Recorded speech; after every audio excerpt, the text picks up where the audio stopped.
and my honor to be a part of this program. So now, without further ado, I will turn it over to our students who will be running the remainder of the program, and we'll get started. Thank you very much.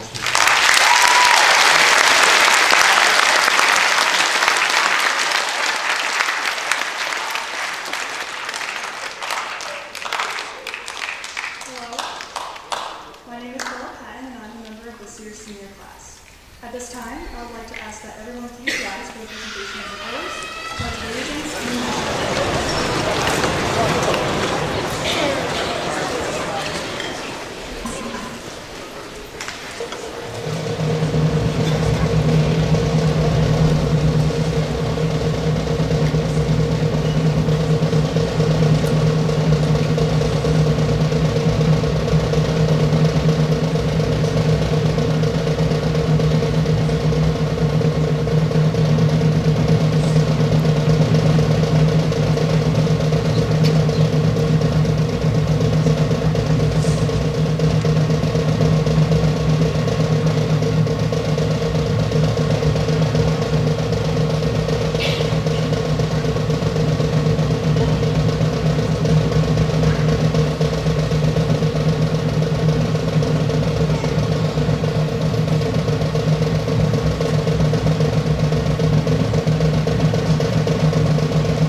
I pledge allegiance to the flag of the United States of America and to the republic for which it stands, one nation, under God, indivisible, with liberty and justice for all. Please remain standing for the playing of our national anthem by the Framingham High School.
And I'm also a member of this year's senior class. Veterans, the band will now play the songs of each of our ancestors, and the flag representing that branch will be displayed. As the song for the branch that you serve is played, please stand. The order will be Army, Coast Guard, Marines, Air Force, and Navy.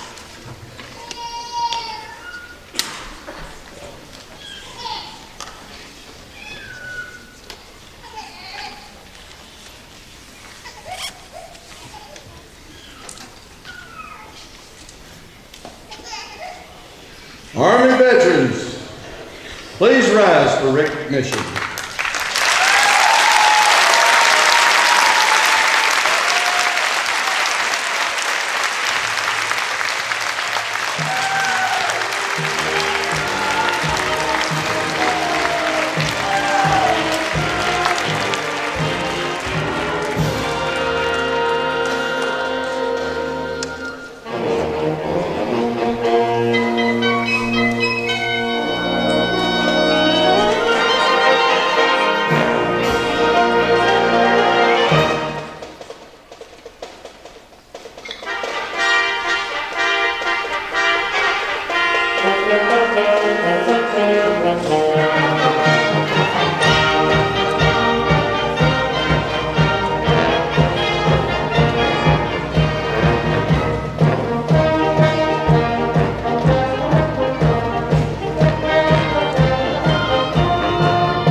Navy, all Navy, please rise.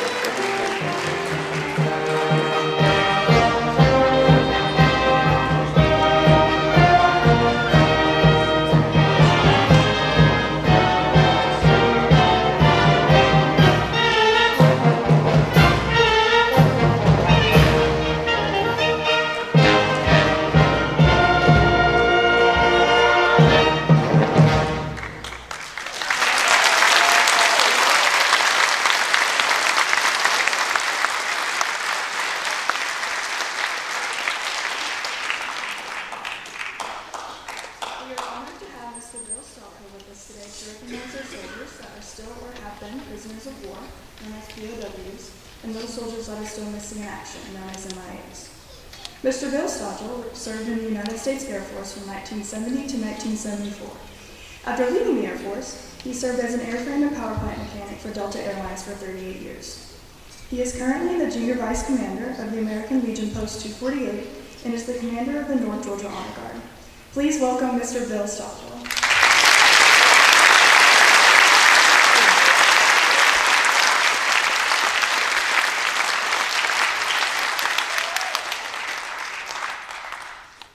Thank you very much. Let me start off by saying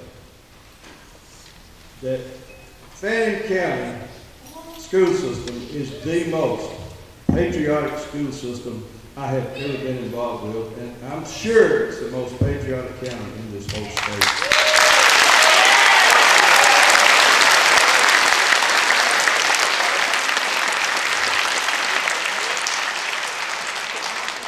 This is a direct reflection on the parents, the school, board of education, the superintendent, principals, the teachers, and all the students. And we are very appreciative of that fact. And it also keeps us very busy. So thank you very much.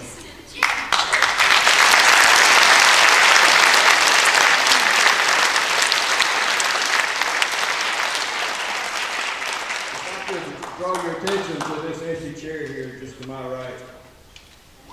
This is the POW MIA chair. And like I just stated, it is empty.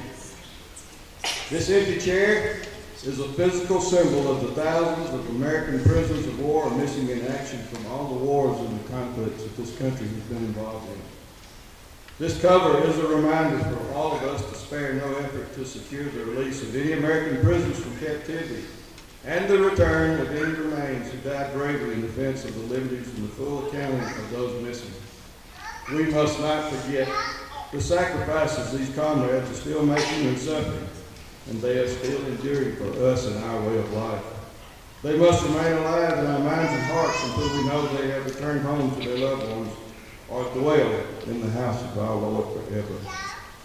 We must continue to give moral support to their families who continue to suffer along with them. From World War I to present day, our country has had over 142,000 prisoners of war. And from World War II to present times, we have had over 95,000 missing in action or unaccounted for. And I'm very sad to report that this number is still climbing. But these numbers don't paint the whole picture. Let's consider something. For every one of these numbers I just mentioned, there are families involved. Mothers, fathers, children, aunts, uncles, nieces, nephews. There are countless thousands still suffering and still living with the memories. You know, we're here today because of our freedoms that have been earned by a lot of these that I just mentioned. Of course, everybody actively serving has paid their part. Now, Monday, November the 11th, that's Veterans Day. But you know what? We have our freedoms every day, not just on November the 11th of the year, but every day. And we are here because of our veterans. So I think when you see a veteran and you recognize him as such, it would be a good thing to say, thank you, ma'am, thank you, sir, for your service to the country. Because we enjoy our freedom.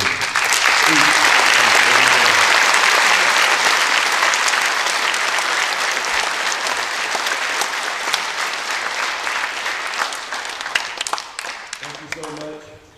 We really appreciate the school system here. We really do. I'm proud to be here today with you. And may God bless you, and may God bless this school system, and may God bless the United States of America.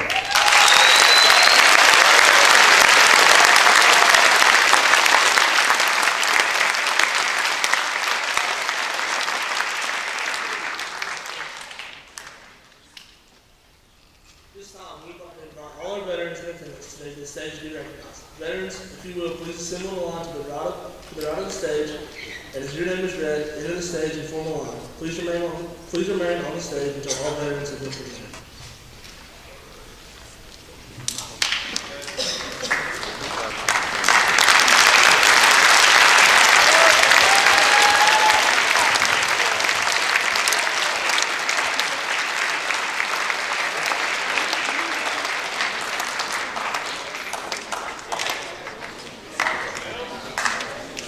Specialist 5, Mike Campbell, United States Army.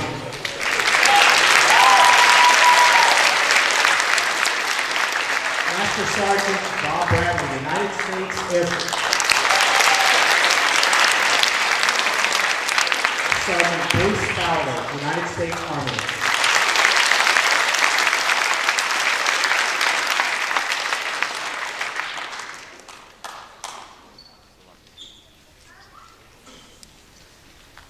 A01, Gary Bailey, United States Navy.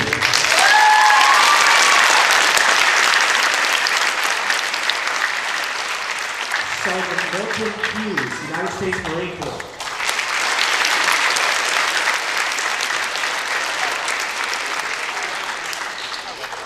Colonel Oliver H. Ross Jr., United States Army.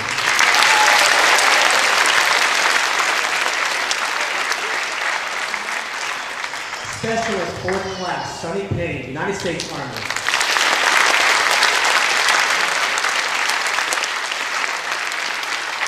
Specialist 4, Larry Payne, United States Army.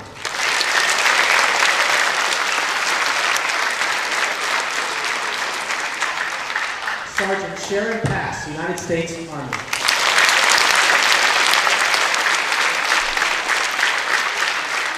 Corporal Eric Kuria, United States Marines.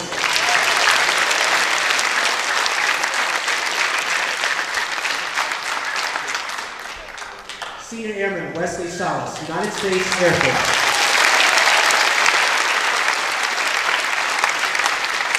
Specialist Melissa Salas, Army, National Guard.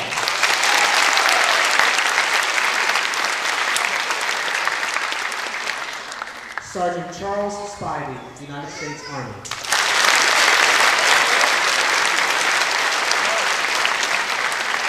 Specialist 4 Paul Hunter, United States Army.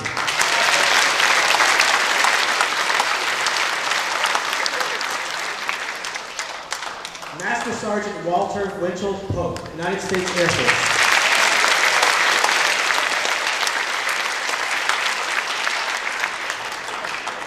Corporal John Griselle, United States Marine Corps.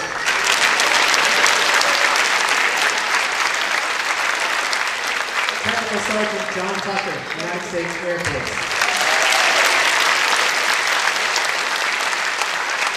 Staff Sergeant Pierce, United States Air Force.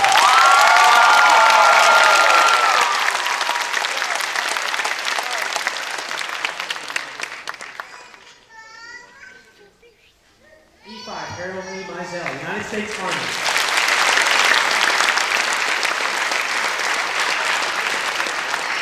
Staff Sergeant Jim Mizell, United States Air Force.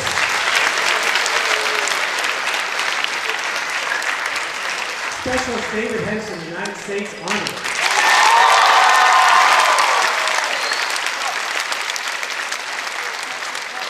Sonar Tech First Class, Robert Mills, United States Army.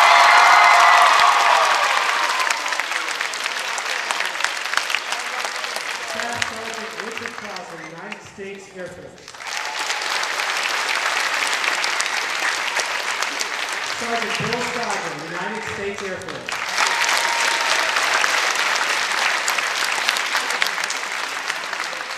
Chief Master Sergeant Chris McKee, United States Air Force.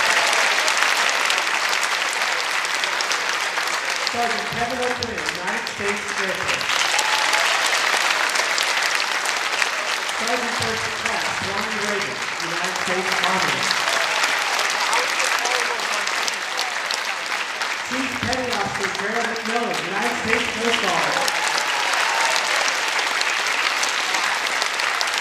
Corporal Mike Foley, United States Marine Corps.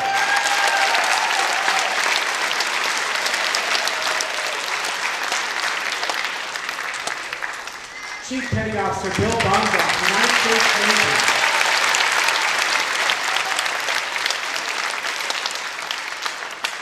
Sergeant Slade Pickett, United States Army.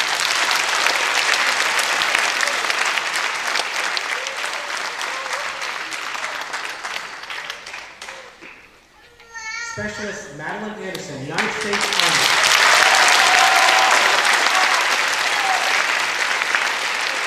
Gunnery Sergeant Marquez, United States Marine Corps.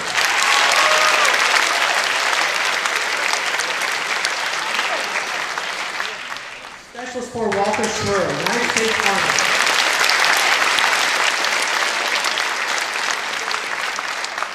Specialist Hillary Thompson, United States Army.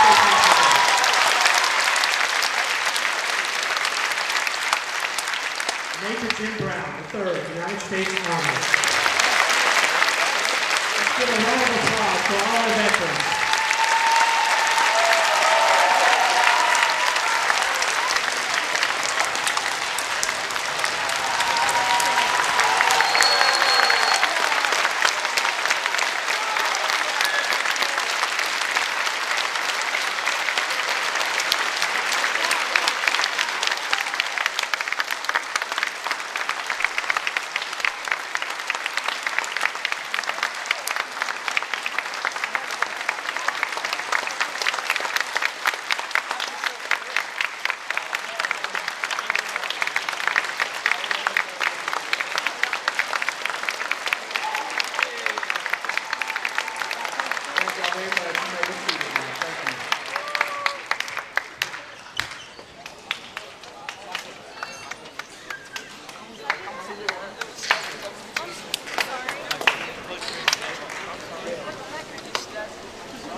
My head is burning now.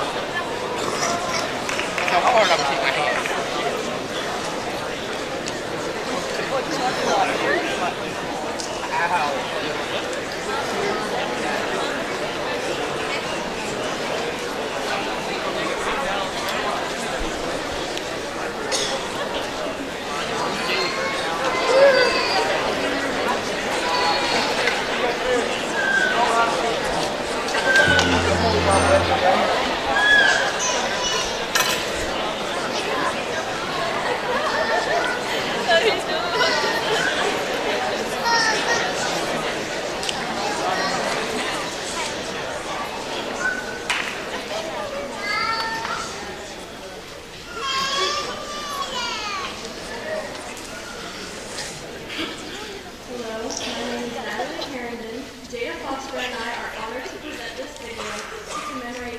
and dedication to our country shown by veterans. We hope this appreciation is enjoyed by all.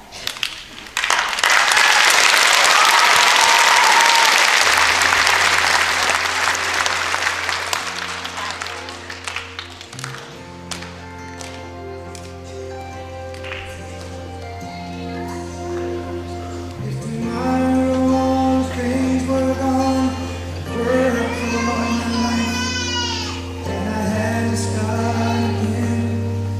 Just making sure. Someone who risks their life for you. A veteran to me is someone who sacrifices himself for us. Somebody who's willing to fight for our country. A veteran is someone who willing to sacrifice a lot for our country. A veteran to me is someone who gets to the end all be all, someone who doesn't quit, someone who's here to fight for what they believe in, someone who's here to fight for the country, their people, and do it with honor, and some have lost their lives in the process. Some are still here today, and we can appreciate them. To me, a veteran is a person who's willing to sacrifice everything for the country.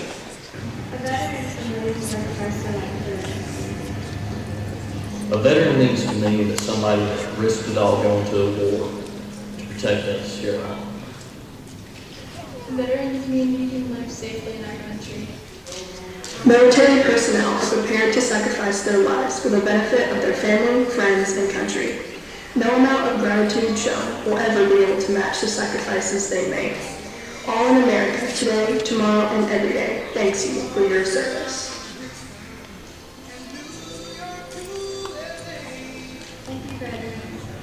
Thank you, veterans. Thank you, veterans. Thank you, veterans. Thank you, veterans. Thank you, veterans. Thank you, veterans. Thank you, veterans.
Good morning, students, faculty, guests, and veterans. My name is Specialist Thompson, or as many as you know me, Miss Thompson, as an art teacher here at Fannin County High School. I live a double life as a part-time service member in the National Guard.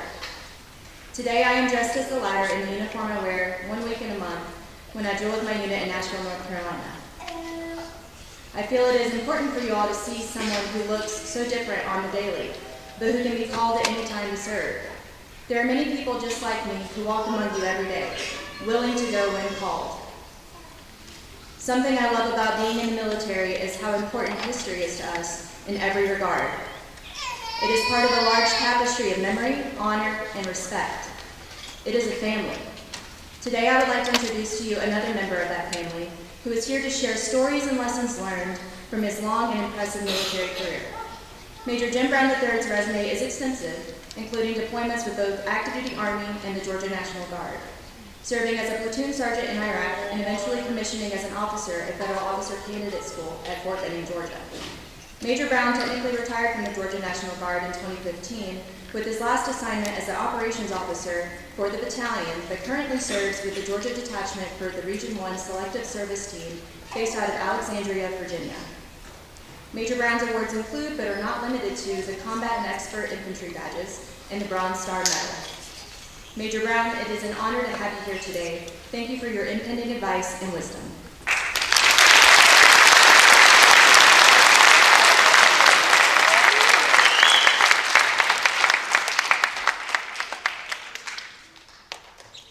I'd like to say good morning. And I will give credit where credit's due. I've done several Veterans Day ceremonies, and I was most impressed by this high school. Y'all have a lot to be proud of.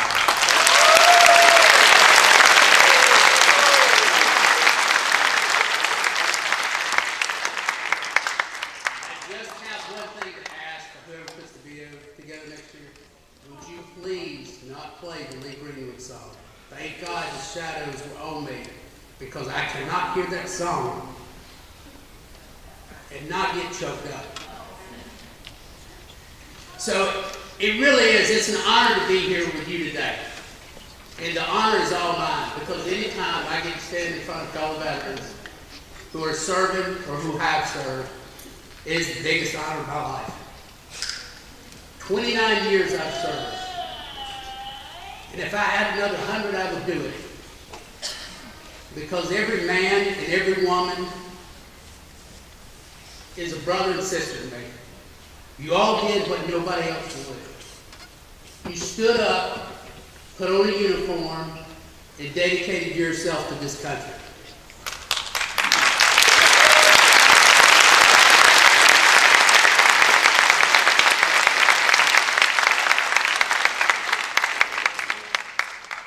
I am proud to say that I also include my daughter in our ranks. She served 4 years as cryptologic linguist. She now speaks Farsi and Mandarin, and she's out of the service, but she's studying to be a forensic psychologist at the University of Oklahoma.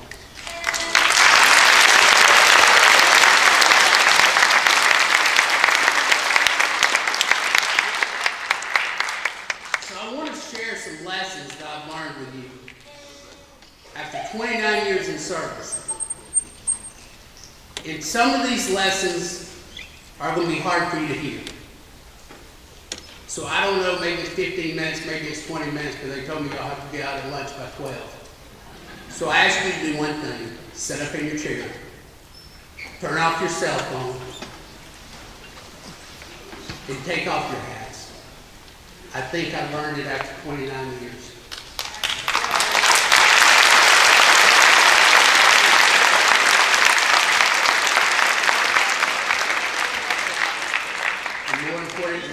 More importantly than me, I think these men and women who are sitting in front of you, they deserve it. So this morning, the first thing I want to impart to you is believe none of what you hear and half of what you see. So in my last command in the Army Reserves, I was a commander of a psychological operations unit. They're originally a part of the Special Operations Command. It's not a great job, it's not an exciting job, nobody knows what we do, and we prefer it that way. We practice 3 different types of missions: black operations, gray operations, and white operations. And in the Army Reserve, we practice white operations. We can go into a community such as Fannin County. We'll work with your mayor and your commissioner. We'll work with the local radio stations. And we will build broadcasts that we won't put out. And we can change your opinion to align with what we want to achieve. Black operations you never hear about.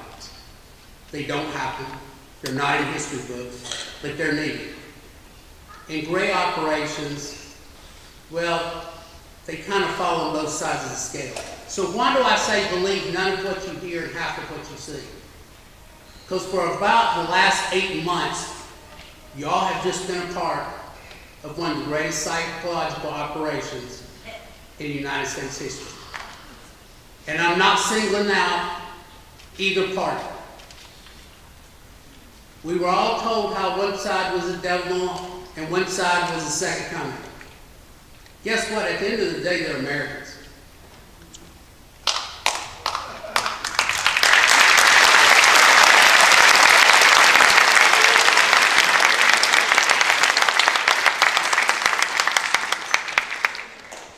There was a lot said about what they were going to do and what the other half has done. I would encourage you young people to pick up a newspaper, to pick up a history book, to close your mouths and listen. And when you really listen, you'll find out that everything you hear isn't the truth. The vast majority is not the truth. And that's why psychological operations work. In psychological operations, we're not allowed to practice these operations on American citizens. If we're working with a foreign government and we're going to send out psychological operation messages, if there's a local city, if there's an American citizen that is within earshot of the radio broadcast, if an American citizen can pick up the local newspaper and see what we've said, the mission has to be scrapped. And so when I first became a commander, I asked some of my soldiers, I said, so if we can't practice this when we're at home, if we can't role play for this at home, how do we learn to do our job when we're not at war? And I got the most heavy answer I've ever heard in my life. We do what China and we do what Russia does. And I said, what is that? They said, we study the American media. The American media practice PSYOP on a daily basis. And they've just done it on America. Most people ask me what I do or what I did in the military. And much to my wife's chagrin, I usually give the same response. I was an international hostile entryway facilitator. And everybody gets googly-eyed and says, oh wow, what is that? I said, we kicked indoors and shot people in the face. And then my wife gets upset and says, why did you tell that? I said, because nobody wants to hear the truth. We all hear what we want to hear. Remember, it's a psychological operation. I said, Jill, what we really did is we played cards and we played tackle football and we wrestled and we lifted a lot of weights. And every once in a while, we got all excited because we actually had a mission and we got to do the job that we trained for. I'll tell you, one of my most favorite memories in service was spent overseas in Germany.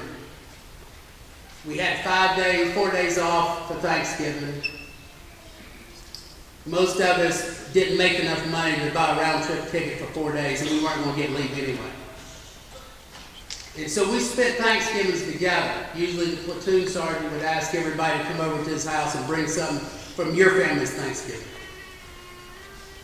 It was the first time I ever realized you could have chopped barbecue, you could have lamb chops, you could have kimchi and sushi at a Thanksgiving dinner. And when I looked around the room, there was blacks, there was Hispanics, there was Asians, there were whites. We were one family. We were brothers and sisters. We fought amongst ourselves, but you couldn't say anything about one of our own. But by gosh, we fought with a lot of other units because they weren't us. And then I came home and people told me, Jim, is it that bad? And I was like, I don't know what. Is what that bad? Are the racial tensions really that bad? Because we're hearing they're bad. And I was like, what the heck are y'all being fed? Because there are no racial tensions in the Army. We all stand for the same flag.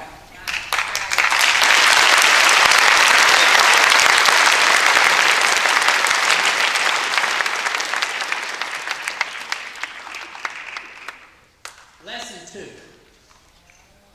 And this goes for every one of you. You aren't that important. No, it's not a laughing matter, but listen to what I'm saying. When I graduated high school back in 1988, I went off to college in South Georgia to play baseball. Now, you've got to understand, in high school, I was a fairly big fish in an extremely small pond. And the first day of fall practice, there's about 70 of us on the field. This little girl passes me and said, hey, how about picking up balls? Me? Yeah, pick up balls. I said, I don't think you know who I am. I'm Jim Brown, Monroe, Georgia. I'm your starting catcher. And about that time, the pitching coach walked by and she said, hey, coach, he didn't think he needs to pick up balls. And he was like, who are you? I said, Jim Brown. I'm your starting catcher from Monroe, Georgia. And he looks through his notepad and says, yeah, you're not on the list. Either pick up balls or go back home to Monroe, Georgia. You're not that important. Most of you are going to leave here and you're going to have your whole future in front of you. And you've been told how great you are and how important you are. And it's not being condescending when I say you're not. You've got to do something to be important. In the military, we call them the new guys. That's not all we call them. We call them the new guys. When I say we call them new guys, they've come out of basic training, they've come to our unit. Most of us are deployed. Most of us have been to the field before. We've done the hard job. We don't like them. We can't stand them. You don't know what you're doing. You're not part of the team. Stop trying to squeeze in and be somebody.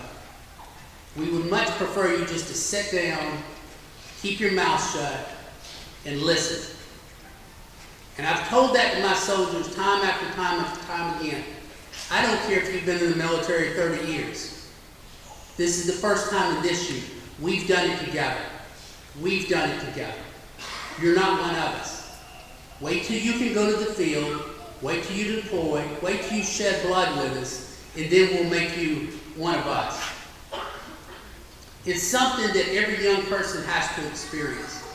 They leave high school, they've got the world ahead of them, and they're the greatest thing since sliced bread, and they find out, oh gosh, I'm not. Which leads me to my next point. No one owes you anything. Some of you are going to leave here and go off to college because your parents have the money to send you to college.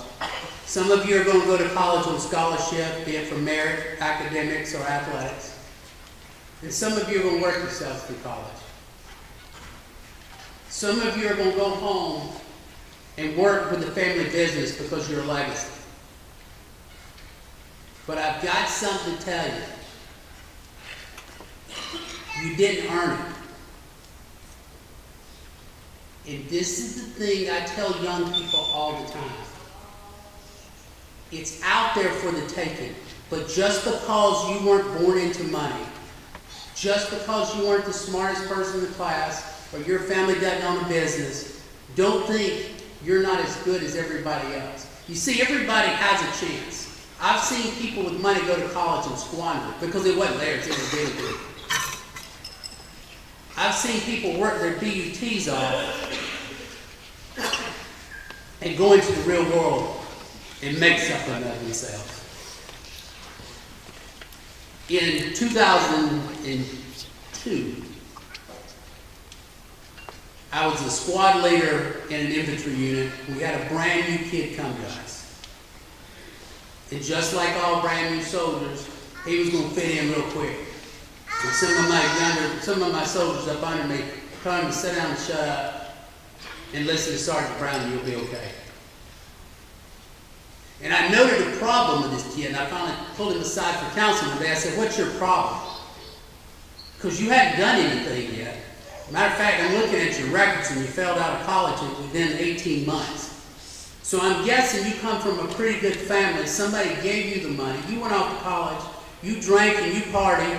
And you had a great time. And now you're at home and woe is you because you think your parents should give you some more money to go try it again. I suggest you learn how to do something. So for the next 3 years, I dug in the soldier's backside. My foot stayed in his rear end. And little by little, he started to grow.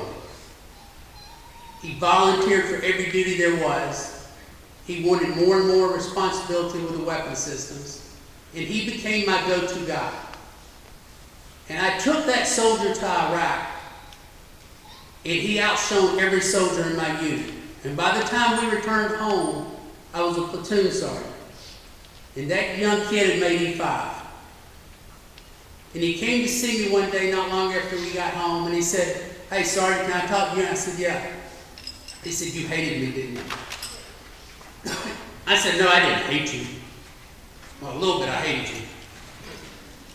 But I saw something in you." And he said, "What's that?" I said, "I saw me."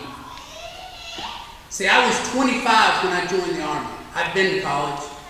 I'd already worked for the Smithsonian Institution. Excuse me. I'd played college baseball. I'd started my master's degree. I was somebody. Now I was going in the Army with people that were beneath me, and you couldn't tell me anything. It took about 5 minutes to break me in half. It teach me you're not anybody. You haven't done it. Excuse me. And I told that young soldier, he said, "I think I want to go back to college." I said, "I think you should." See, he had two parents who owned their own law firm. He had two sisters who were full-fledged doctors, and he was the college dropout. And I solicited all my non-commissioned officer friends to help write letters for him, and he went back to school. And that young man called me every semester with his grades. And I couldn't have been more proud of him than if he was my own son. That young man graduated summa cum laude.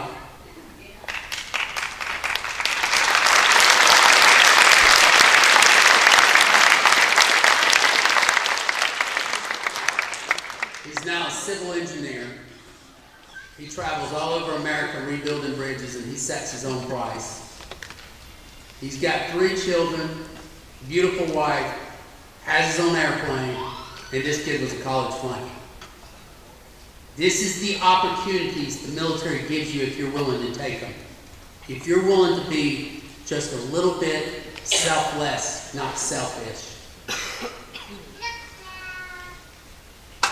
This next lesson, I can speak to a lot. When you get out into the real world, when you're starting that job or you're in college for the first time, whatever you do, don't tell your boss what you think. You see, in the military, the generals typically will come down and they will talk to the officers in their ranks. And they'll spend an hour and a half, 2 hours going over the plans for the year, what they accomplished, what they yet to accomplish, what they're going to do next year. And at some point in time in that, there's going to be a rear end to it. And then the generals want to come down to see the lower people, the lower enlisted. In some cases, they come to see the second lieutenants. And this is where I'm going with this lesson. Don't tell your boss what you think. Every general sits down with the enlisted, sometimes at a table over dinner, and says, "Hey, how's everything going?" "Oh, sir, it's going great. It's good." "Hey, tell me what you think." "I don't think anything, sir. I'm here." "I know some of you got something to say. I know some of you have got ways to make this better here." "Well, yes, sir. I'm Sergeant Brown. I got a better way to make this unit even greater than it is." He said, "Son, tell me. Please tell me." And I did. I went off and I told him everything the officer's doing wrong. Here's what's wrong with our training. We don't spend enough money. We don't do this and we don't do that. Gosh dang, son, here's a coin. Thank you. I really appreciate when young soldiers tell me what I'm asking. About 3 hours later, I would get a call to come down to the commander's office or to the first sergeant's office, toe the line, shut your mouth, and listen. And I would get my rear end tore off my backside. And the last thing they told me is, "Hey, Sergeant, nobody cares what you think. Just keep your mouth shut." And I'll say the same thing for those of you who go into the civilian world. If you'll keep your mouth shut, and if you will listen, that 35-year person doing that job, who probably doesn't have a high school education, but happens to be the smartest person you've ever met, but you're only going to learn that when you shut up and listen. You'll start to learn that some of the things he does are pretty dang wise. It may not be by the book, but by gosh, it works. Lesson 5, and every one of us can take something away from this, is be responsible. Now, when you go into the military as a young soldier, you're going to start out E1, bottom of the barrel, maybe E2, maybe a private first class, or as an E4, as a specialist. In the military, the first thing they teach you, whether you're a Marine, you're an airman, you're a seaman, or you're a soldier, the first thing they teach you is how to be responsible. I was shocked when I went into the military, 25 years old, and the first thing they taught us was how to make a bed. Okay, I've been doing it for 25 years of my life. I know how to make a bed. And then somebody told me, hey, shut up.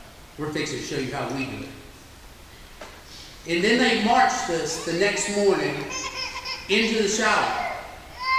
And they told us how to wash our bodies in less than 60 seconds. And then we all stood up in front of the mirrors, and I remember seeing the soldier grab his razor and start to shave, and all heck broke loose. We were doing push-ups on a towel on a bathroom floor. And the drill sergeant told us, I didn't tell any of you to shave. What are you doing? He said, the first thing I want you to do is turn on hot water and splash water on your face. Next, grab a can in your left hand and hold it like this. Tilt the can down and put it in your right hand. Rub that on your face. Pick up your razor. I didn't say shave yet. Hold it up to the bottom line of your hair and pull it down. Take it off your face and do it again. All I could think is, gosh dang, are these guys that stupid? They don't know how to shave? But I learned something from that lesson. For the rest of my life, I was never going to shave the same way again. That staff sergeant owned me. He had just changed the way I did the simplest things in the world, and I still do it today.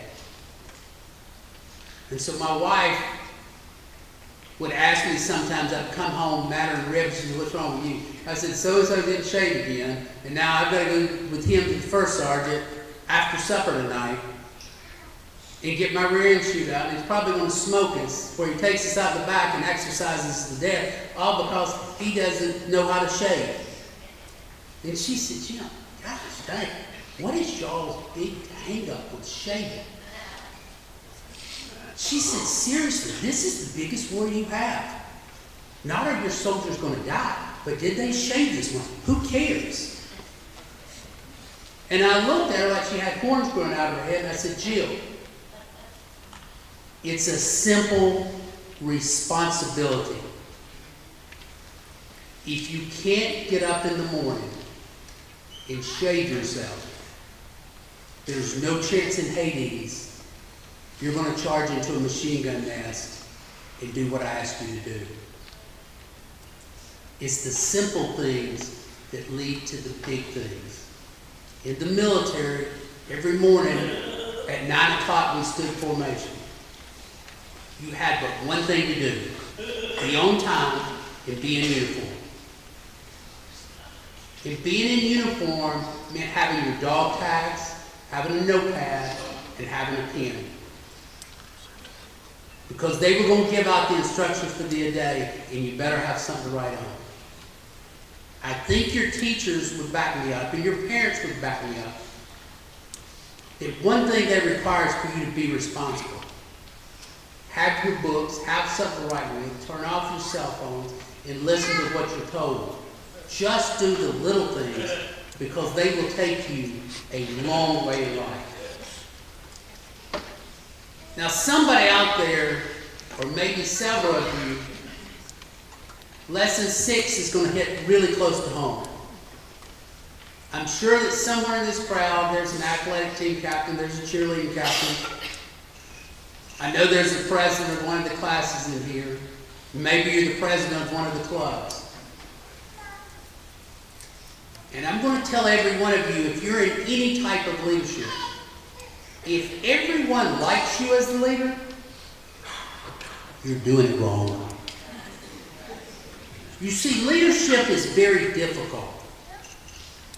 In the military, as I would get promoted, I've been with these guys 2-3 years. I hit my next rank. 2 or 3 hours after the little party they would throw for me, I'd go down to the first sergeant's office or the commander's office, and I would get my next assignment. Hey Jim, we're taking you out of 1st platoon, you're going to 3rd platoon. Hey, Sergeant, I don't know anybody in 3rd platoon. Yeah, that's exactly why you're going, because I know your soldiers took you out last night, and I've already heard stories of what you did last night. And now that you've got some rank, when you tell your soldiers tomorrow what you want done, they're going to laugh and say, yeah, we were with you the other night. We ain't doing that. That's why you're going over there. You're going to where your past is not following you. And in saying this, as a leader, sometimes you have to make decisions that nobody wants to be a part of. We deployed to Kosovo on 24-hour notice. We wound up attacking a small school that Serbian soldiers were in.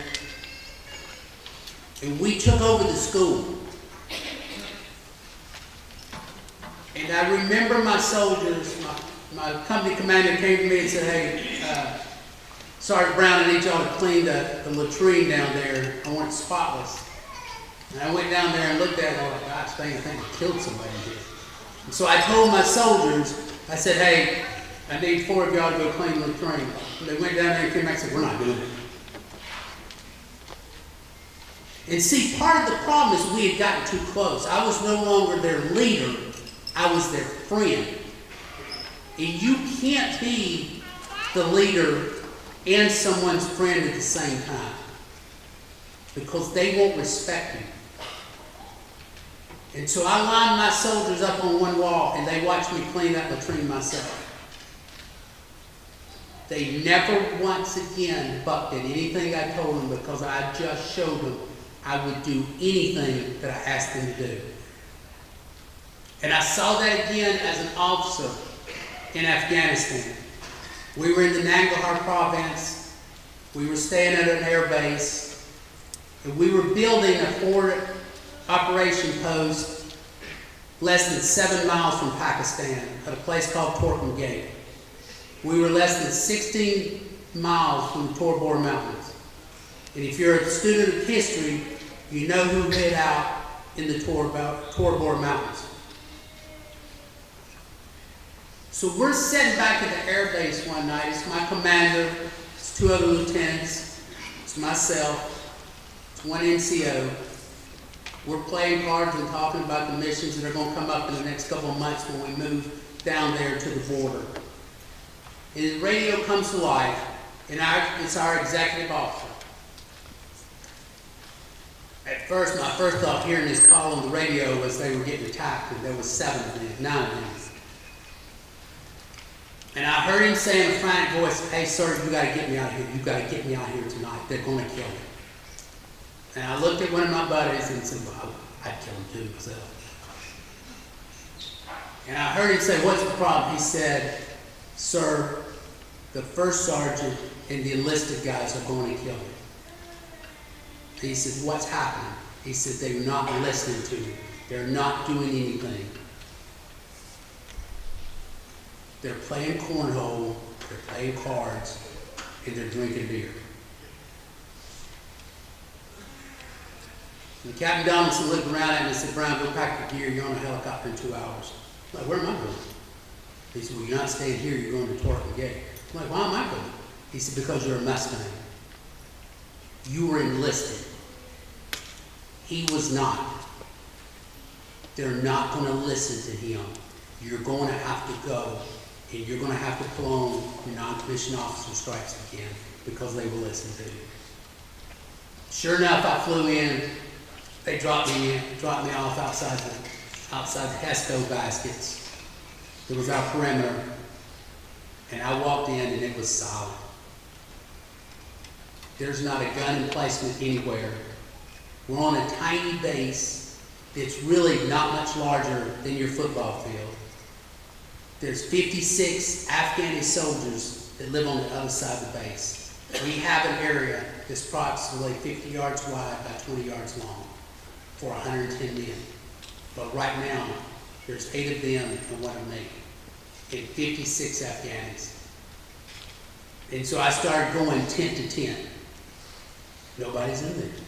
And then I hear the laughter, and I go out on the other side of the tent, between our tents and the Afghani buildings. And I was like, first off, what the heck are y'all doing? They like, hey, sir, you get grab your beer, we're having a cornhole contest. I'm like, gosh dang, we're in a combat zone. Yeah, sir, but it's never been hit before. Well, there's always a first time. I'm like, all right, I've had enough, let's go.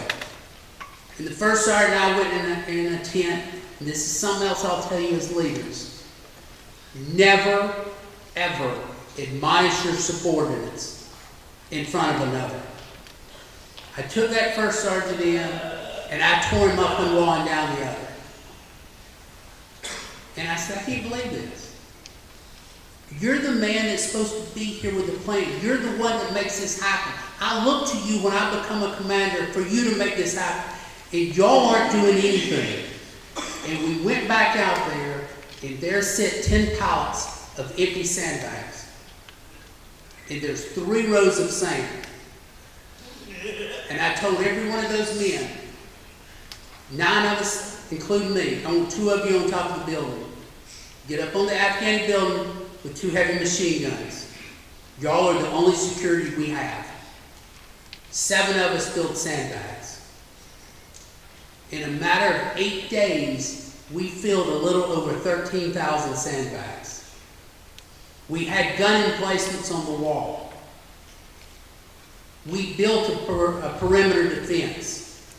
I walked the first sergeant around with my soldiers. I said, you see this hill right here across the road? That hill goes up 3,000 feet. If we park our vehicles right here at the wall, how high can we max elevate our weapons? And one of the gunners looked around and said, hey, sir, we can't see but about 200 feet up the hill. I said, that's right, it's 3,000 feet high. If you were going to attack this base, where would you attack it from? A couple days later, our unit comes in, we have a base defense plan. And we got it all sorted out.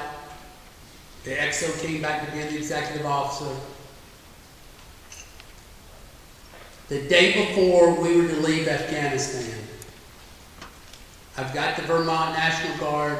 They're going to switch out with us. They already had 4 rotations to the Tora Bora Mountains.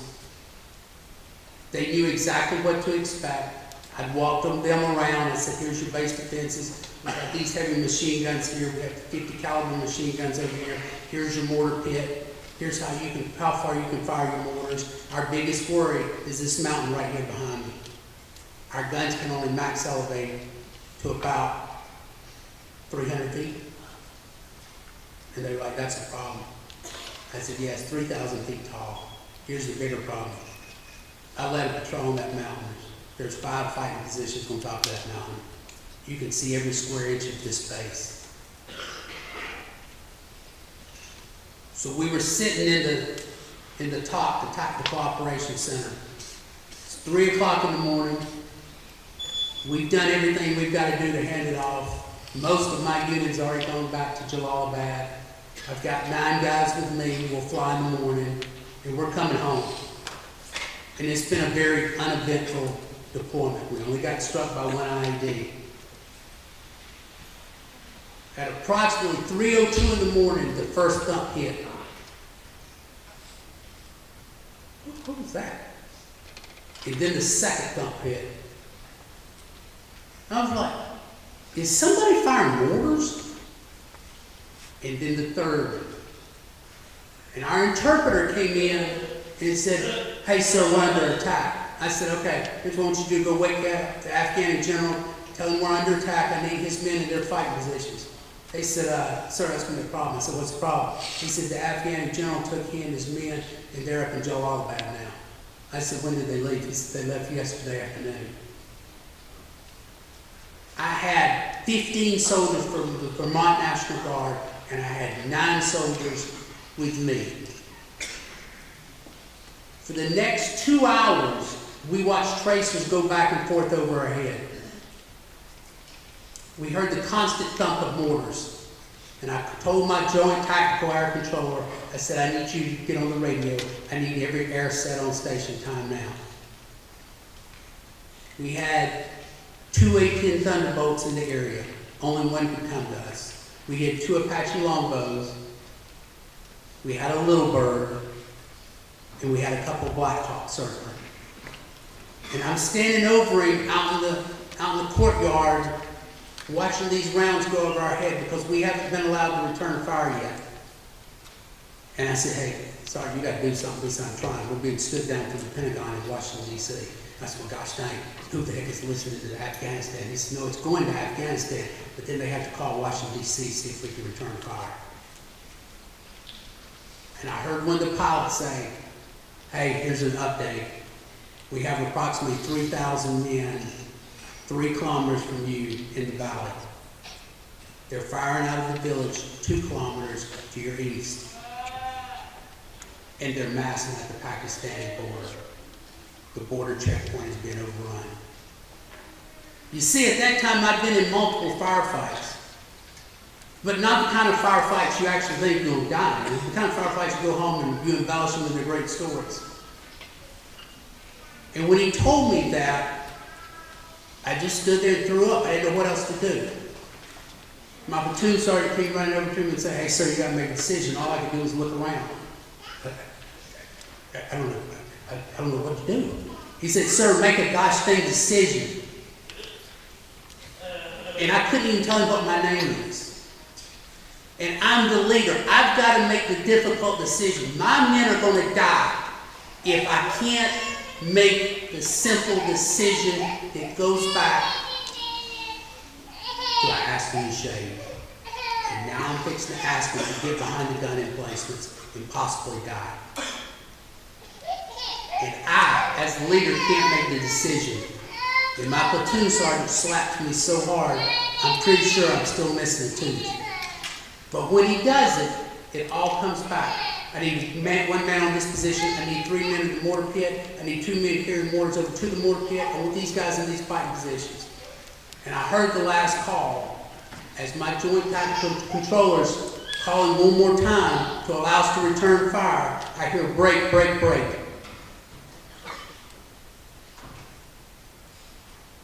I've never met the guy.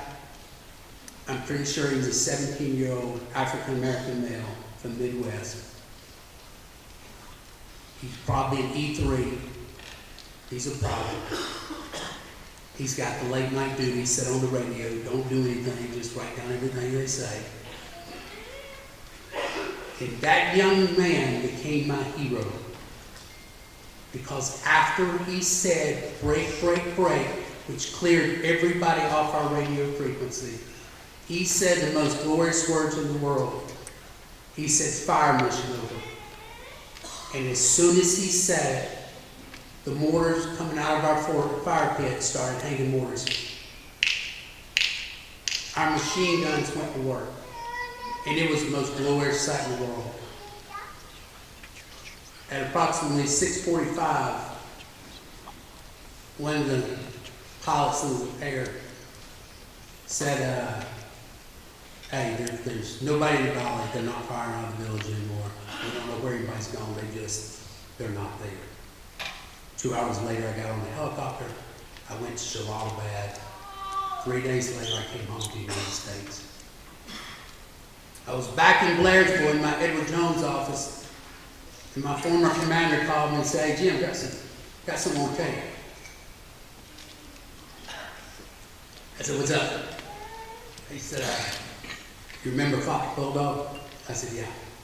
I said, you remember the Afghani general in Raj? Raj was our interpreter. Yeah. Jim, they got killed 2 days ago. And I just sat there and said, what do you mean? He said, they pulled out the Vermont National Guard 4 days ago, and the Taliban overran the post and killed everybody on the post. Not an American got killed. He said, Jim, I just want to thank you for your service. Because you put in the defense emplacements that held them off until the Americans left. That's what being the leader is about. Sometimes you'll never see the results of what you do. Sometimes it's just telling the people that are under you, hey, be here on time in the right uniform. Be in your football helmet and your shorts. The last thing I'm going to say is give credit where it's due. You know, in the military, you're responsible as a leader for everything you do right and everything your soldiers do. But you don't get credit that way. You see, as a leader, if your soldiers, if your unit does a good job and you are the leader, you'll get the award, and then you turn around and award your soldiers and tell them, listen, everything I did, everything we got done is because of y'all. And if you fail as a leader, it's not because your soldiers failed you.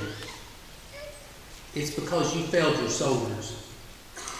Did you provide them with the motivation to get done what needed to be done? That's the biggest thing I see today. Is people always want to blame somebody else. Wasn't my fault. Were you the leader? Then it's your fault. Did you do a good job? Sure did. I did a great job. No, you didn't. People who worked up under you. I'm going to wrap things up like this. I told you a couple things. You aren't that important. No one owes you anything. Don't tell your boss what you think. Be responsible. If you're doing everything right and everybody likes you, then you're probably not doing it the correct way. You're not really the leader. And give credit where it's due. I'm going to say this in wrapping up. And veterans, I ask you to back me up on this. We did our part. Some of us were drafted. Many of y'all did it on your own for college money or whatnot, but you did it. I ask at this time, if you will stand up, if you can stand, and if you'll turn around and face these students.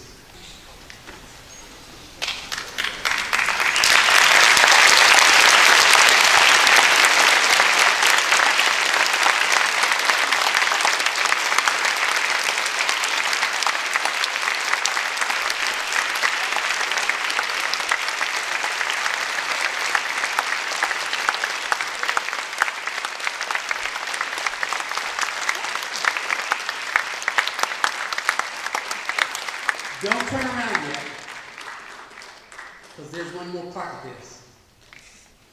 Veterans, with all due respect, what you see in front of you is the next greatest generation. We're on a precipice, veterans. We've screwed up America so bad we don't know which end's up. These young men and these women out in front of you are one of the last hopes we have to return America to greatness. Gentlemen, ladies who serve, you set the standard, but it's the people in front of you that have to carry the guide on. And I ask that you give them a round of applause.